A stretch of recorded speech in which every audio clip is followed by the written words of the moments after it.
blancs en uniforme, c'était des militaires.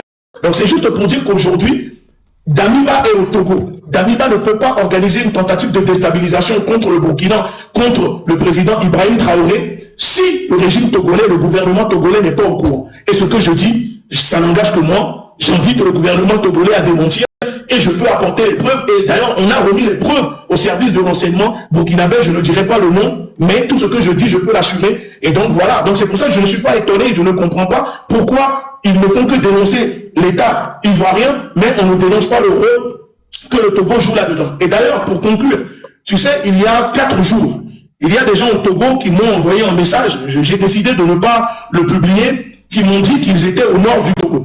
Au nord du Togo, attends, je vais te donner l'information.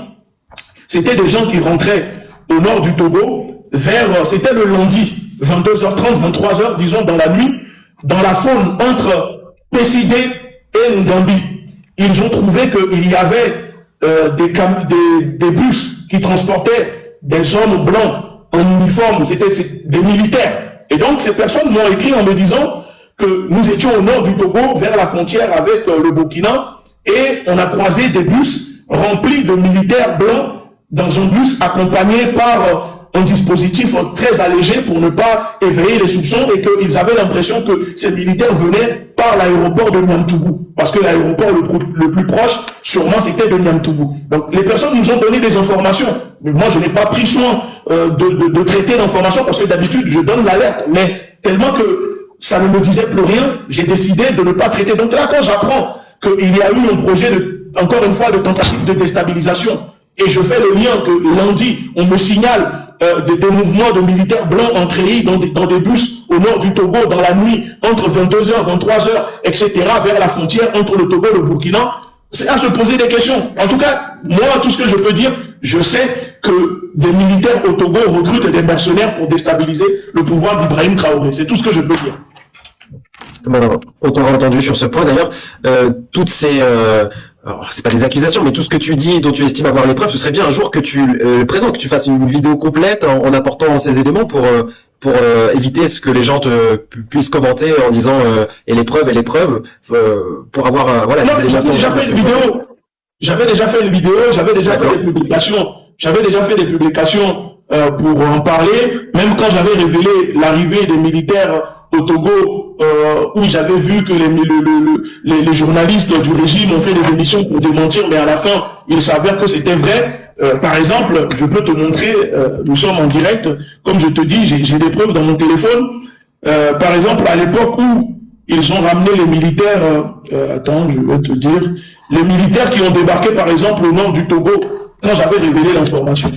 Moi, j'ai eu les preuves du passage, et quand j'avais révélé le lendemain, le régime togolais a fait envoyer des gens pour nettoyer l'aéroport où sont passés ces militaires. Par exemple, ça, c'était des images que j'avais reçues. Ça, c'est des effets personnels de ces militaires qui sont passés par le nord du Togo. Ça, c'était les cartouches, par exemple. Tu vois, c'était les cartouches que ces militaires ont laissées sur les pistes à leur arrivée. Ça, c'était des cartouches. Et après, on s'est renseigné, on a vu que c'était des cartouches écrites en turc, etc. Et qu'apparemment, c'était des mercenaires turcs. D'accord? Regardez, il y a même le numéro. J'ai reçu les informations avec le numéro du lot de cartouches de ces militaires. Donc moi, quand je vais venir, même les cigarettes fumées, j'avais reçu les images des cigarettes que ces militaires fumaient. Donc quand j'ai révélé l'information, ce n'était pas juste parce que je n'ai pas de preuves. Et je dis tout ce que je dis, moi je peux le prouver. C'est pour ça que quand le régime togolais, je dis quelque chose, ils savent que ce que je dis, j'ai les preuves. Donc moi j'assume, et c'est pour ça que je dis, c'est moi, je parle, j'ai les preuves. Regardez par exemple ça, c'était les cartouches de cigarettes qu'ils ont laissées à l'aéroport de Niamtougou quand j'ai reçu les images. Voilà, ça c'est ce que fumaient ces mercenaires qui ont débarqué au nord du Togo quand j'avais tiré la sonnette d'alarme. Et je peux aussi même vous montrer l'arrivée de ces militaires à l'aéroport avec l'avion qui les a ramenés. Vous voyez, je ne sais pas si vous voyez. Moi j'ai tout. Je dispose d'informations. En tout cas, c'est clairement un sujet qui intéresse la communauté, hein, puisque ce live a été populaire, on peut le dire. Mais même sur le Venezuela, hein, on a été plus de 1000 200 appareils, et on a commencé à du Burkina Faso jusqu'à 1500, 1600. Donc, bien entendu, on pourra reprendre la parole là-dessus. Je vois que tu es intarissable sur les deux sujets, donc on pourra bien entendu... de Damiba, c'est un groupe de mercenaires soit recruté pour déstabiliser le Burkina Faso. Et pour superviser les choses, ils ont confié ce rôle au président Alassane Ouattara avec Faure Gnassingbé dans le recrutement des mercenaires. D'où pourquoi nous, il y a 2-3 ans, le dossier que nous avons remis, il y avait des mercenaires togolais, des anciens militaires de l'armée togolaise recrutés, impliqués dans ce projet de déstabilisation. Donc c'est le même dossier qui continue aujourd'hui. Et Damiba, il a toujours dit, nous déjà, quand on était encore sur le dossier, parce que moi j'ai fini par me retirer, il le disait qu'il ne va pas abandonner. L'objectif de Damiba, c'est de renverser le président Ibrahim Traoré et de revenir au pouvoir parce qu'il a le soutien de la France et une partie de l'État ivoirien. Moi, tout ce que je dis, je peux le prouver. Les lieux, les dates de réunion, les photos que les mercenaires faisaient au Ghana, au Togo. Même la France avait envoyé des spécialistes. Il y avait 3 spécialistes envoyés par la France au Burkina Faso pour aller étudier le déplacement du président. Ils sont allés jusqu'au Togo. Ils ont rencontré même le frère du président Alassane Ouattara au Ghana. Nous avons tout transmis au service de renseignement. Et même le dispositif, tu sais, je vais te dire quelque chose. Quand les services burkinabés nous ont remis un dispositif d'écoute pour enregistrer Paul-Henri Damiba, c'était une clé USB. Et cette clé USB, elle est tellement énorme que j'étais choqué. Je dis, mais on est en 2024 et que aujourd'hui, il y a des clés USB qui font la taille d'un grain de riz et vous nous remettez des clés USB aussi énormes pour que je puisse le remettre à des gens pour enregistrer les réunions de ces personnes. Et même quand les personnes sont parties, la clé USB n'a jamais fonctionné. On a toujours cette clé USB d'ailleurs, c'est pour te dire qu'elle n'a jamais fonctionné. Donc moi, quand je viens sur les réseaux et que je dis quelque chose, je ne parle pas pour parler, je dis des choses parce que j'ai des informations et je sais des choses. Donc il y a même des choses que je ne peux pas te dire ici pour ne pas mettre en danger les personnes. Donc c'est juste pour dire qu'aujourd'hui, Damiba est au Togo. Damiba ne peut pas organiser une tentative de déstabilisation contre le Burkina, contre le président Ibrahim Traoré, si le régime togolais, le gouvernement togolais n'est pas au courant. Et ce que je dis, ça n'engage que moi.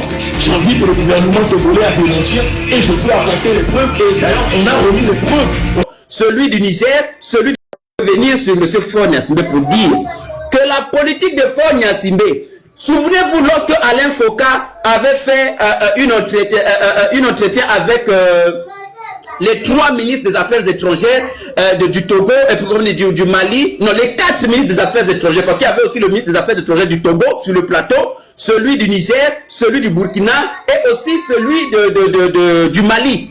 La question a été posée et j'avais aimé un peu l'audace de M. Alain Foucault parce que la question là, elle devrait être répondue en face du ministre togolais des Affaires étrangères.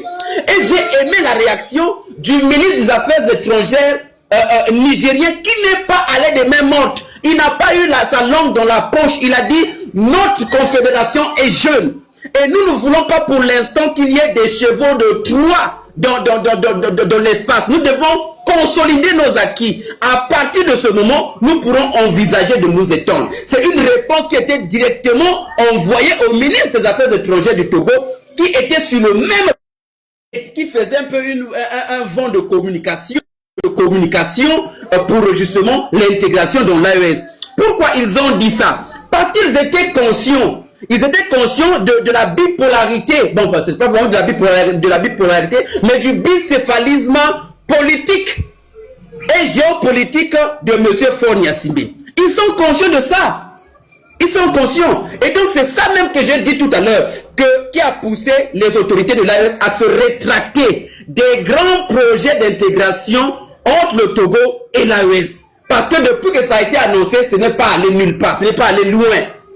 Parce qu'ils ont fini par comprendre que nous avons un monsieur dans le vous dites là. Vous parlez tout. Oui. Allez chercher Franklin Yamsi et tous ceux qui étaient au congrès là-bas là. Sauf les ministres, hein. Sauf les ministres. Eux, c'est la diplomatie. Mais les autres qui se sont appelés panafricains, qui sont partis jusqu'à insulter, allez les appeler, moi, je vais défendre. Vous avez fait vous étiez dedans. Vous êtes docteur, vous étiez dedans. Vous-même, docteur, dedans. Tania, est-ce qu'on peut me donner quelques minutes je chute là, Afrique. Je chute là comme ça, tu vas prendre la parole. Attends, je chute là comme ça, tu vas prendre la parole. Juste pour dire. Mais Tania, moi, ce qui est bien avec moi, c'est que j'assume mes propos. Et mes propos sont tellement cohérents à ce sujet. La politique de Faure Gnassingbé est tellement... Vous avez voulu me faire par cause de Faure, que de ne pas taper sur Faure, il est en train de changer. Daniba, il soit chez lui pour vouloir déjà le lagaré des présidents de l'AES. C'est impardonnable. Tania, si tu te souviens bien, lorsque monsieur, comment on appelle, Maïga, lorsque monsieur Maïga avait fait une sortie, la première sortie qui a scandalisé, je te remets ce que Maïga même a dit. Maïga m'a dit que malgré que...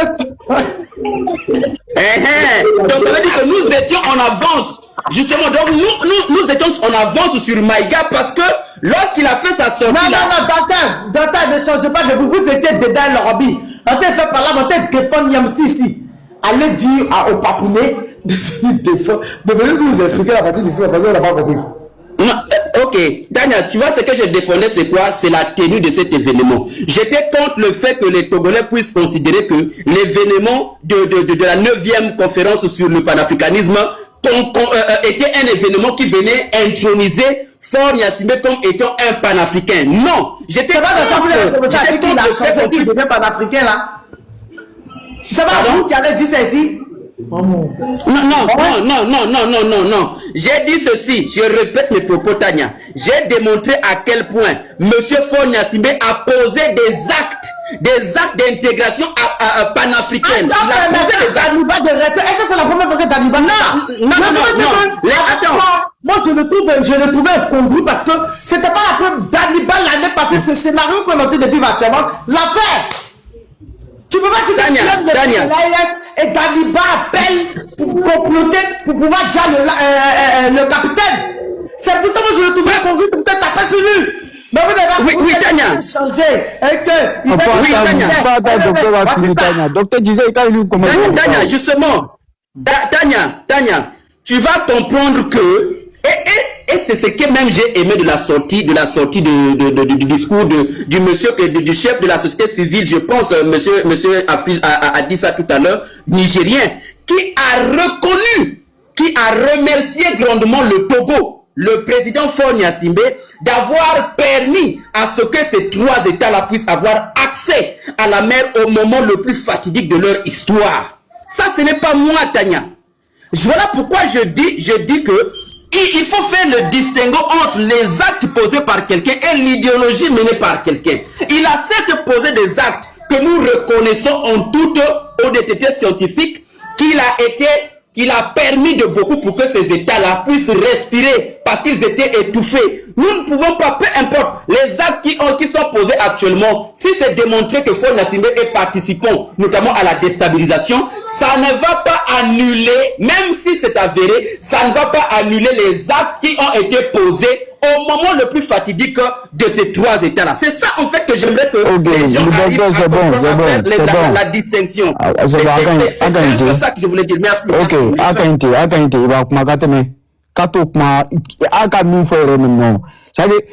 docteur, c'est bon, docteur. Faut arrêter de rapper, c'est bon. Tu as trop rappé, tchè. On vous dit, voilà. Je suis fier de ma position depuis le début de ce combat. Moi, je le dis. Parce que la lucidité, là, elle est très importante, en fait. Ce n'est pas parce qu'on parle, on sait parler français, ou on sait narguer les gens qu'on est dans la vérité. Hein. C'est ce que vous avez fait. C'est-à-dire que vous tous, vous avez manipulé l'opinion panafricaine, africaine, pour adhérer, c'est-à-dire aux erreurs de certaines personnes dont laquelle M. Faure fait partie. Moi, j'ai toujours dit, moi, je n'aime pas l'hypocrisie dans ce combat, en fait. J'ai l'impression que lorsque l'intérêt d'une partie de l'opinion de l'AES sont protégés, directement, le peuple togolais devient seul. C'est ce que moi j'ai remarqué. Elle devient isolée. Et c'est ce que moi j'ai remarqué. Et je l'ai toujours dénoncé. Et si c'est que le panafricanisme, moi je suis vraiment désolé. Je suis vraiment désolé. Parce que lorsqu'on voit certains intérêts dans laquelle, au niveau de la géopolitique, sous-régionale, on se sent plus avantageux et directement, c'est vrai qu'on se sent même plus et avoir la souffrance ou le cri du peuple qui souffre. Et c'est ce qui est dangereux dans cette lutte qu'on emmène aujourd'hui. Moi, j'ai toujours dénoncé ça. Et c'est ce qui a fait la sortie de M. Maïga à l'époque, dans laquelle je n'étais pas d'accord de sa sortie. J'ai toujours dit, cette lutte-là, il faut qu'on soit lucide. Il faut qu'on soit véridique. Ça va être difficile, mais il faut le faire. C'est pour ça que quelqu'un n'aime pas moi ma tête. Parce que moi, là, la manière que je vois des choses, là, c'est comme ça, je dis, je peux me tromper. Depuis le début de ce combat, moi, j'ai interpellé ici. C'est-à-dire que je dis, tous ces comédiens qu'ils sont en train d'organiser au Togo, là, il dit, ça vient de l'Européen, de Rocky, de Black Rock. Tout ça que pour infiltrer le panafricanisme, pour introduire des Africains aux horreurs. Pour que cette ampleur de soi-disant congrès panafricaniste au Togo prenne ampleur et qu'on ne sache plus qui est le vrai, qui est le faux. Moi, je vous ai toujours dit. Maintenant, quand on nous dit des actes posés, ce sont des actes de quoi? Ce sont des actes de coopération bilatérale. Ce sont des actes de coopération amicale. Ce sont des actes de coopération comme d'autres États. Il n'en a rien à voir avec des actes de coopération panafricanisme.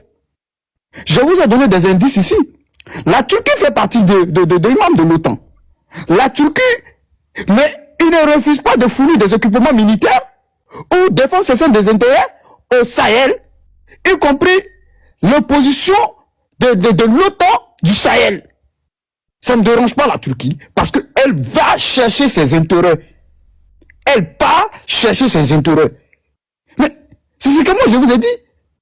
Le port de Togo, là, quand on est en train de nous dire ici, oui, il a livré. Mais faut ne contrôle rien du port de Togo.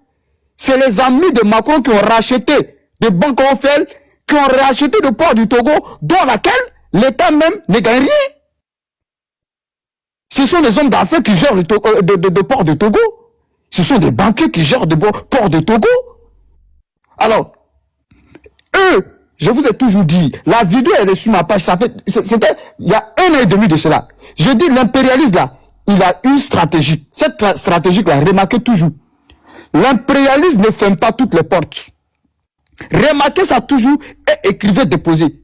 L'impérialisme, quand il veut te combattre là, il ne ferme jamais toutes les portes parce que au moment où il va fermer toutes les portes là, lui-même, il va se tirer une balle dans le pied. Qu'est-ce qu'il fait?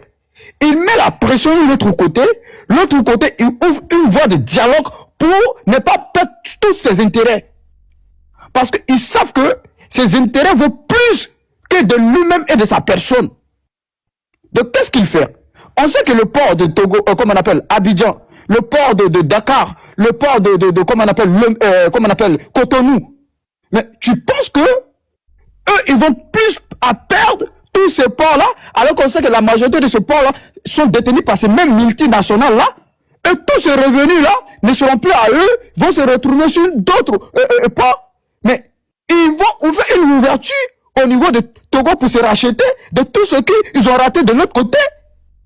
Voilà une analyse que moi j'ai fait depuis longtemps. La vidéo elle est sur ma page il y a plus de 1 an et demi. Et dit, mais si c'est ce qui rend ce monsieur la panafricanisme, mais bravo à vous. Si c'est votre analyse et c'est votre accord, bravo à vous. Mais moi je ne vois pas des choses comme ça. Comment quelqu'un qui est dans la louche, quelqu'un dans laquelle on connaît l'arrivée de l'événement de son père et de lui, et de sa manière de faire la politique, subitement, avec tout ce qui se passe au Sahel et en Afrique, lui il devient héroïque de parce que il y a un accord bilatéral où il y a au niveau politique de commerce avec de l'AES. Mais c'est normal que des États de l'AES, des dirigeants politiques de l'AES fassent cette démarche. Mais nous, étant que peuple, qui doit prendre conscience des enjeux? Parce que les dirigeants là, ils vont jamais se clasher comme ça parce que la manière que nous faisons ici en bas. Mais qu'est-ce qu'il fait? Il retient l'opinion. Il sent ce que l'opinion dit. Donc quand on fait de bonnes analyses et qu'on essaie d'interpeller certaines choses, directement les dirigeants qui sont au-dessus de nous, directement comprendre. Et quand je dis, quand j'entends mon grand frère docteur nous dire, oui, il y avait plusieurs panafricanismes, il y avait de la diaspora, il y avait des afro-descendants, mais ce sont des humains. Mais comment les gens qui peuvent se tromper dans une chose qu'on ne peut pas dire, la voix que vous avez apprêtée là, ce n'est pas la bonne voix. Quand vous nous citez le nom de ces personnalités-là, mais ce sont des humains comme des autres. Ce sont des humains. Et c'est ce qui fait la beauté de ce combat. L'autre côté dit, attention, il y a un danger là-bas. Ne font pas des choses comme ça. Hein. L'autre dit, non, c'est la bonne chose. Mais c'est ce qui fait la beauté de ce combat. Mais donc, si on essaie de nous faire comprendre que, non, parce qu'il y a certaines personnalités publiques, donc connues, sont allées ces directions, on va sur ces directions. Moi, je ne suis pas un mouton à suivi. Je ne suis pas quelqu'un qui suit des gens comme ça. Je fais des reculs et je fais mes analyses propres et je retiens ce que je dois retenir. Et si je dois partir pour une raison. Je ne pars pas parce que tout le monde est là-bas. C'est pas comme ça, moi, je fonctionne. Et c'est pour ça, dès le début de ce combat, je suis resté lucide et en cadre de... C'est pas que parce que quelqu'un parle bon français que ce qu'il est en train de dire que c'est la bonne chose. Aujourd'hui, la vérité est en train de s'éclater. Ce n'est pas la première fois, c'est la deuxième fois que ce genre d'événement se passe encore. En même temps, le monsieur est toujours au Togo.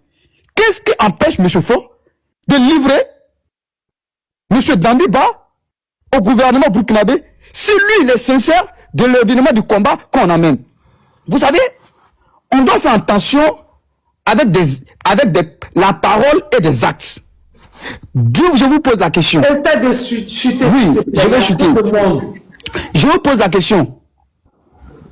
Que ce soit le ministre des Affaires étrangères togolais, que ce soit le président Faure, toutes ces paroles qu'ils ont dit et l'exact au niveau de la scène internationale, je veux savoir, est-ce que c'est pesable? On peut peser pour savoir que si c'est pareil. Donc, moi, j'aimerais chuter pour dire quoi?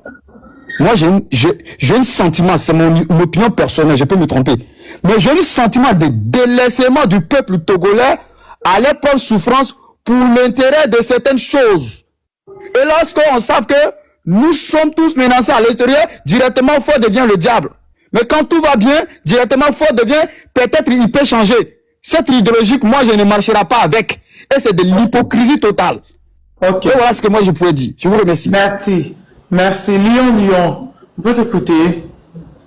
Oui, ma soeur, d'abord, je vous souhaite les meilleurs vœux, que vous restez toujours aux côtés des peuples. Vous savez, quand on parle du panafricanisme et autres, il y a des gens qui mélangent les choses. Le Togo a aidé AES peut-être dans des moments compliqués. Et peut-être, même certains fils du Togo sont contents que le Togo a aidé les peuples. Ça s'arrête là.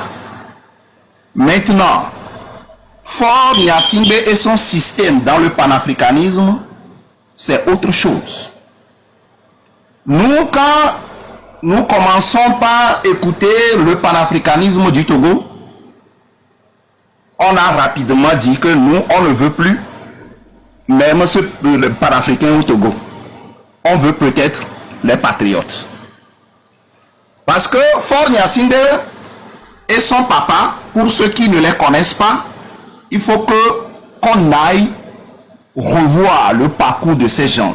Mais je ne vais pas parler du père de Faure Gnassingbé, mais je vais parler de Faure Gnassingbé qui est arrivé au pouvoir 2005 jusqu'à aujourd'hui. Faure Gnassingbé, c'est celui-là qui était président quand Gbagbo était président. Ils étaient amis. Ils faisaient tout ensemble. Mais quand il était arrivé au pouvoir, c'est ce président-là qui soutenait autre chose derrière pour qu'on puisse déstabiliser Gbagbo, la Côte d'Ivoire. Et le Togo, encore sur le site Republic of Togo, était le premier pays à balancer dans le camp de Ouattara. C'est la diplomatie togolaise. Et vous saviez comment Ouattara était arrivé au pouvoir. Allez-y comprendre le reste.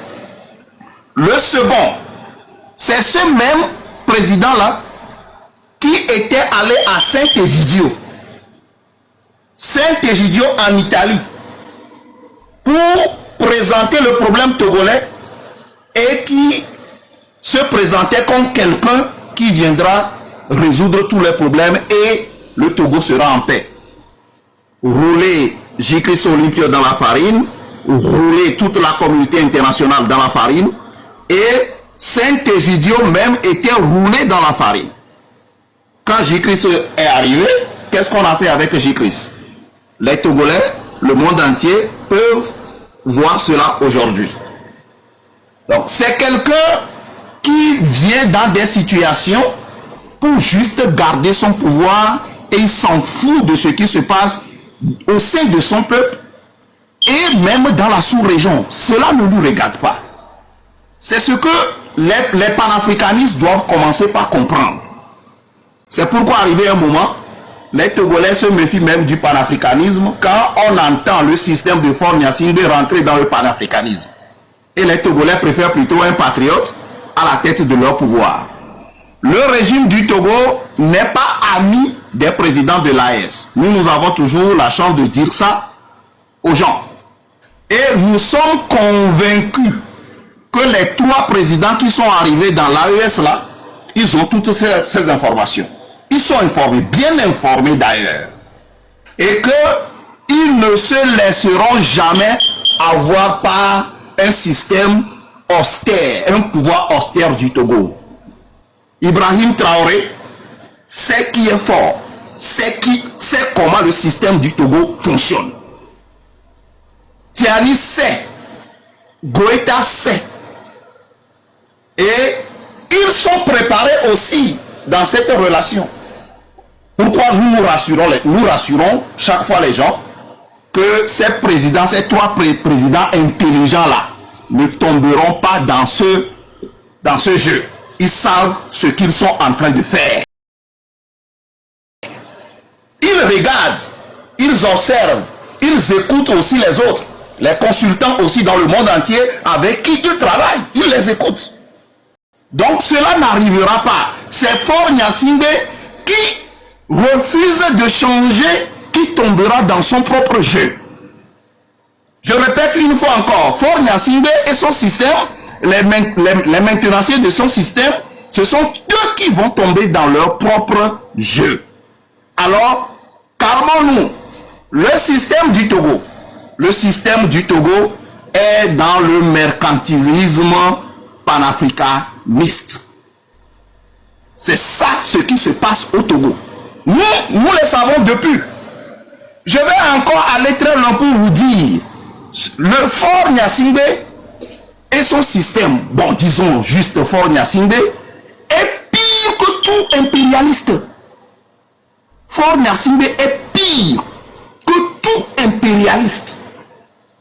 Et ce que nous sommes en train de dire, nous savons que tous les réseaux qui dirigent ce monde aussi savent qui est Faure Gnassingbé au Togo.